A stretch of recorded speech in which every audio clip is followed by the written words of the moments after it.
What is going on, warriors? This is your man Johnny F here, and in today's video, we are going to run through what I've learned journaling for 2 years straight, and we're starting right now.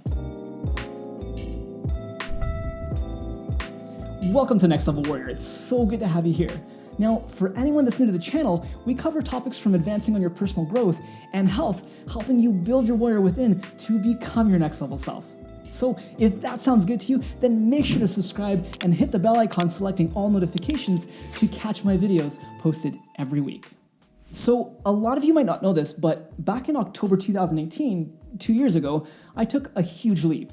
I invested into my future self by joining Dr. Benjamin Hardy's Accelerated Momentum program.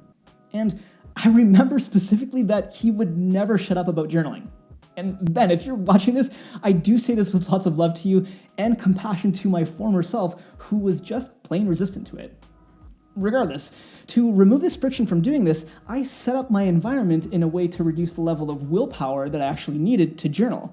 And ever since then, over the past 2 years, it's become a complete part of my identity, a non-negotiable foundation of my morning routine. So here are just a few of those things that I've learned. There are so many ways to do it. I used to think that journaling was best suited for guiding your troubled thoughts, and before 2018, I would only reach for a journal when falling into the deepest emotional turmoil, as if it was this safety rope that I threw down to myself in order to climb out of that darkness. But when you start using it daily, you realize the variety of ways that it can be used, all the ways it can help you, from clarifying the beginning of your day to reviewing how it went, reflecting on your week, how your month went, planning out the next, writing out gratitudes, affirmations, the changes that you want to create, what would make your day epic, clearing brain fog, envisioning the future, designing your next level self. The list, it just goes on and on. A keystone is the integral part of any structural arch, put in place to lock all the other stones together. And what happens if you remove it? Well, the whole thing crumbles and falls apart.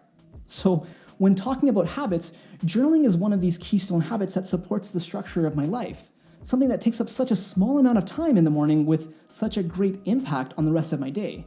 And I can't mention any of this without speaking about the following.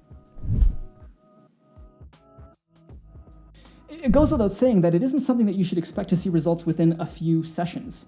And that doesn't mean that you won't. It's just best not to set expectations. Now, does it feel great to clear your mind and emotions on paper? 100%. Does it feel good to get yourself into a peak state every morning by writing out your goals, how you see yourself getting there, and clarifying your future self?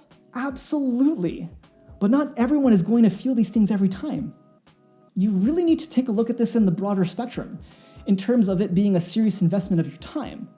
Not serious in the negative sense that it will steal your time, but with the understanding of the serious compounding effect this will have to positively influence and impact your life.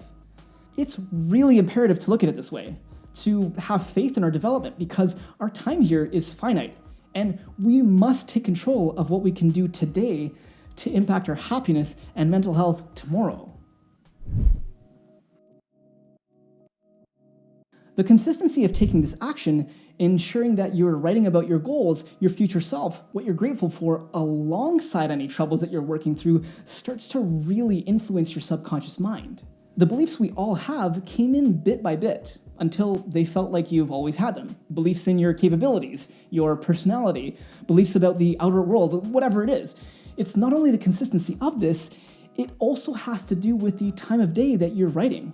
You see, I talk a lot about the slower brainwave frequencies that we experience first thing in the morning during the alpha wave state. And in this state, our subconscious mind is far more flexible, more easily influenced. In hypnosis, for example, the first 20 minutes or so are spent guiding you into a deep state of relaxation to basically create that bridge across from the conscious to the subconscious gates of your mind. But I digress. The point being here is that doing this early in the morning while you're still in an alpha wave state, along with the repetition of daily journaling, really begins to influence and create plasticity amongst your subconscious beliefs, basically upgrading yourself. And now for a question of the day. Do you have any practices that you use to influence your subconscious mind? Things that you intentionally do or have heard of that help to create change in your life? Let us know down in the comments, and while you're at it, if you're enjoying this video, then hit that like button. It really helps to support the channel and make it grow.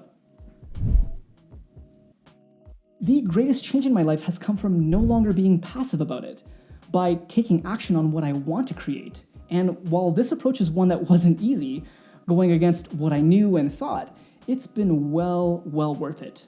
Taking ownership of the change that I wish to create and feeling damn good about it. So hopefully I've inspired you to either start a journaling habit or expand on your existing practice. And believe me, I've literally just been skimming on the surface of this potential over the past 2 years in terms of what's possible with this practice. So whether journaling is something new for you or you're looking to expand on it further, then let me know by hitting that like button and subscribing to the channel for more future videos on becoming your next level self. Until the next one, never stop growing, warriors.